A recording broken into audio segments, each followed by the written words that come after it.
Many college athletes struggle daily and most times don't make it all 4 years due to one simple factor, and that is money. According to NCSASports.org, only 1% of college athletes get a full ride and a full scholarship. I believe that college athletes should get paid based off their likeness.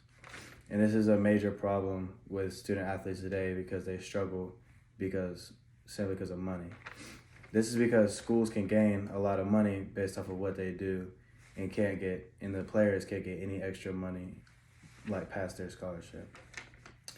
And there's one simple solution to this, and they should be able to profit based off of their name as far as jerseys, autographs, and stuff like that. The first thing I'm going to talk about is why this is a problem in all of college athletes' life. Most college athletes don't have the support system back home, and their parents don't send them money, and all they have is their scholarship money, and they're up here in college struggling.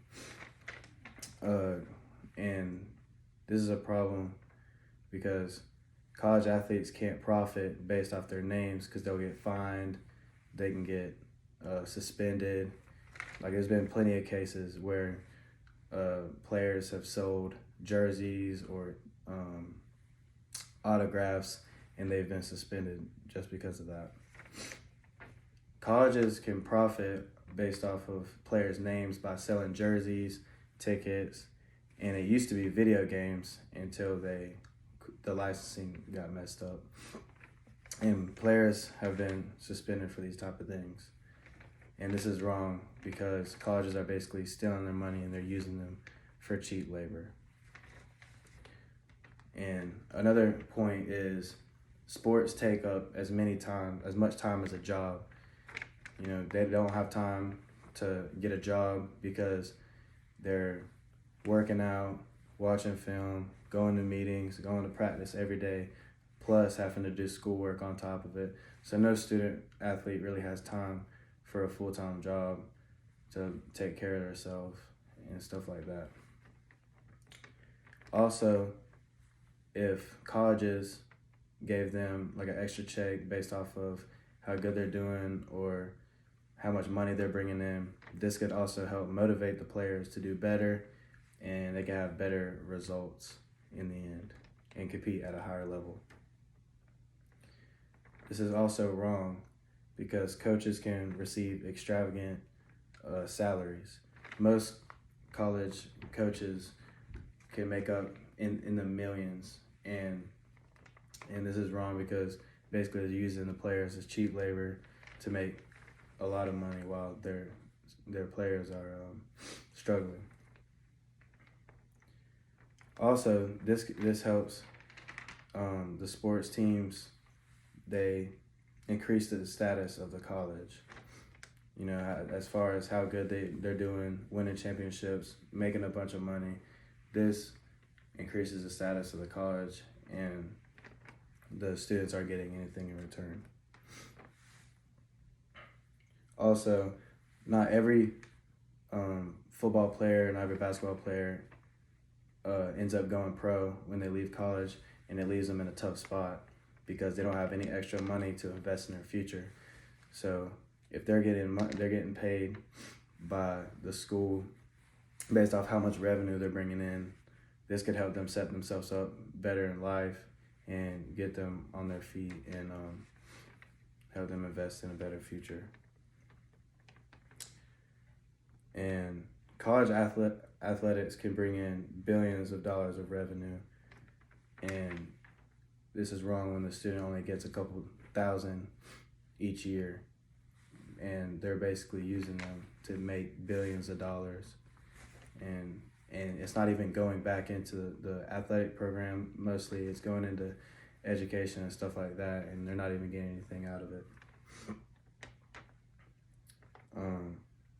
According to collegesportsmadness.com, playing sports is a great cost, even mentally and physically.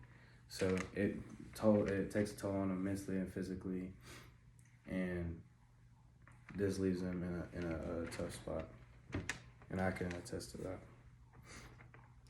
According to bestcolleges.com, more than 100 Division I college coaches earn over $1 million per year, and in 41 states, they're the highest paid public employee is a football coach or a basketball coach. The cause of this, and the next thing I will talk about is the cause of how this came about and why it shouldn't be. College athletes aren't allowed to get paid because NCAA refuses to pay them just because they want to control their exploitation of athletes and their own benefits. And every single reason they've ever had has been proven wrong, and it's been shown that they're just using them for money. Because colleges can just make so much money off these kids due to this rule. And back on the video game subject, they used to be able to sell video games and the players weren't getting anything out of it. And according to SI.com, EA Sports stopped making NCAA games because the collegiate licensing company argued that NCAA was wrongfully using athletes' names for money. Even the EA Sports knew that the colleges were wrong and they were using it. They were using the thing for money, and they weren't getting anything out of it. They were making so much money off of these games, and everybody knew who the players were, and the players weren't getting any money out of the games. So if they were allowed to start making these games again and selling the players based off of how much they like them, their jerseys, their teams, then it would help the students so much more and help them in their future. And lastly, I'm just going to talk about how this could be solved. It's a simple factor. All you got to do is allow athletes to obtain sponsorships with like big time sports brands. Like there's plenty of sports brands that would sponsor a lot of these athletes based off of because of how good they are, and this can help them out. But NCAA doesn't let them do so because they want all the money to themselves. All they can do is sell jerseys. They can also sell